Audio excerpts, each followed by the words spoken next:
The Legend of Zelda Ocarina of Time is a very famous and popular classic from back in the day, 1998 to be precise. It's very beloved and some even call it the best game ever made or the perfect game. Now whether you agree or disagree, here is my personal experience with it. This is my channel and here I share my gameplay, my opinions, etc. About a decade ago, an at the time friend of mine, a huge Zelda fan, wanted me to play Ocarina of Time. I played it until somewhere in the adult Link section and lost interest. Not sure where exactly. Fire, water, shadow or spirit temple. Anyways, a few weeks ago I felt like giving it another chance. As a big 3D platformer fan and enjoyer, the first downside that rubbed me the wrong way is that Link cannot even jump whenever I want. I am used to press A or any button really and just jump. The lack of a very basic jumping mechanic feels really wrong. Anyways, I got used to this weirdness and I guess it's not a major issue. To be fair, wherever you really need to jump in order to progress in the game, you can by running towards an edge, which is where the next weirdness and inconvenience emerges. What if you want to just drop down? That's possible, but just feels odd and less intuitive than it could be. Next is the targeting and locking. I really enjoy freedom, and instead of being so focused on one thing, I would prefer if I could just turn the camera. In my experience also usually a very basic and fundamental feature that video games usually have. Not Ocarina of Time though, so the next controls aspect that feels very weird to me. Something positive, since I mentioned a few bad sides of the game, Ocarina of Time has some really good music. There are melodies that somehow feel nostalgic to me, despite me having no nostalgia for them. I did not play it as a child. Gerudo Valley, Saria's Song, Zelda's Lullaby, Epona's Song, Lon Lon Ranch, Song of Time, Song of Storms, Kakariko Village. These are all amazing. Not all of the music though. Temples, in my opinion, have horrible music. If you play Super Mario 64 and enter the first level, you are greeted with this.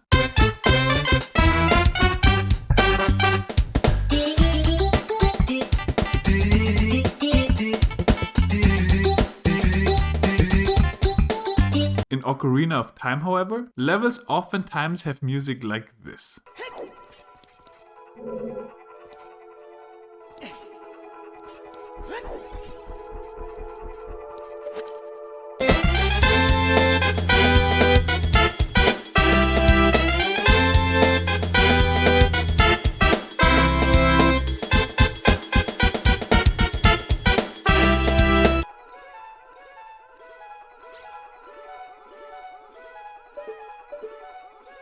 In the Deku Tree, if you have the idea to burn spiderwebs with fire, then maybe it should work the first attempt. If you don't make it work the first attempt, then the player will think, oh, whoopsie daisy, that's not it, and stop trying it. Why require 3 rolls here? That's just bad game design. So sometimes people say that Banjo-Tooie is too big and empty. The irony and hypocrisy of many of those people is that somehow they do however like OOT, which, you know, is a lot worse in that regard. And if you want to leave Hyrule Castle at night, you can't. And you have to wait until it's morning, which is really tedious as well. When I sneaked into Hyrule Castle, I could not progress. I remembered that I need something to wake Super Mario here. I went back, saw Mario's daughter, talked to her, snuck into the castle again and again. Nothing. For some weird reason, when I talked to her a second time, she gave me the egg that I needed, and when I entered the castle for the 3rd time, I could finally progress in the story. I really don't know what went wrong here. Having climb the box and push or pull the box both be done with the A button, then that's pretty annoying. And the forest temple, I did it about